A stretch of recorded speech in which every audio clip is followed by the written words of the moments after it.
A call to fire 5 cabinet ministers over the ongoing sewage mess on the south coast.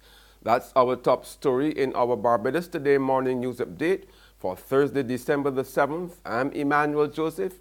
Thanks for joining us.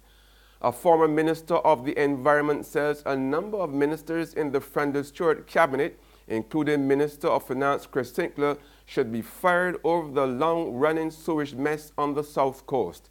Lawyer and sustainability consultant Liz Thompson told Barbados Today that in addition to Sinclair, Minister of the Environment Dr. Dennis Lowe, Minister of Tourism Richard Seeley, Minister of Water Resource Management Dr. David Estwick, and Minister of Health John Boyce should also be sacked immediately because of their failure to effectively manage the recurring environmental issue. It is a national disgrace. It is a public health hazard. It is an environmental and engineering disaster at every level. The ministers of health, tourism, water resources, environment, and I understand part of the problem comes from cutting the budget and starving the sewage project of funds to do maintenance and to buy replacement parts. So the Minister of Finance, they should all resign or be fired immediately. Barbados has demanded the European Union to justify blacklisting it as a tax haven. In expressing shock at the EU's decision to include Barbados in a new list of 17 global tax havens, Minister of International Business Donville Innes told a news conference yesterday he has asked the EU to point out which of the tax regimes this country has not committed to amending. The EU would have indicated yesterday, though, that they will, in the future, indicate any penalties that will be attached to such. So we certainly have to wait to see what those penalties will be. But of course, we are very determined to ensure that Barbados is removed from that list of uncooperative jurisdictions in short order. Barbados will soon have a permanent headquarters for a national art gallery. Addressing the Barbados Arts Council's 60th anniversary celebrations at the Pelican Gallery last evening, Minister of Culture Stephen Lashley said government was focused on ensuring the National Art Gallery headquarters was established shortly. The identification of a location at the garrison has been done. What is now required is for the funds to be sourced to outfit the building and transform it into the National Art Gallery of Barbados. Once this National Art Gallery is completed, government-owned exhibition space will be accessible to local artists.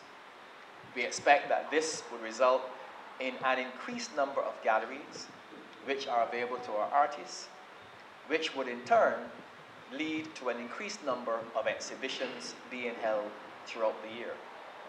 Minister Lashley said government would continue its subvention to the National Arts Council despite the current economic challenges it faces. In sports now, the Indian Premier League has announced new rules for its 2018 IPL player auction. IPL franchises will now be allowed to retain a maximum of 5 of their existing players through a combination of player retention before the 2018 auction and the use of right-to-match cars during the auction. Now, the salary cap for each team for the 2018 season has been set at about $12.4 million by the IPL Governing Council, which met in Delhi on Tuesday, along with the Supreme Court-appointed Committee of Administrators. Chennai Super Kings and Rajasthan Royals, the two franchises returning from a 2-year suspension, will be able to retain players from among those who were in their squads in 2015 and from the list of their players who represented rising Pune Supergiant and Gujarat Lions in 2017.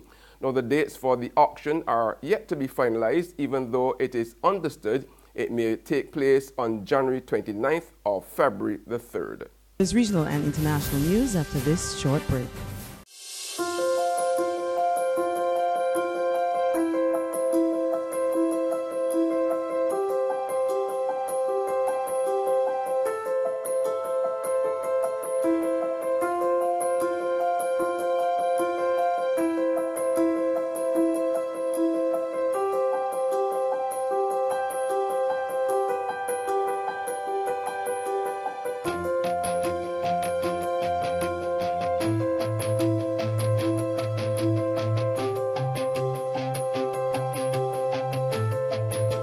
Barbados Today, news you can trust.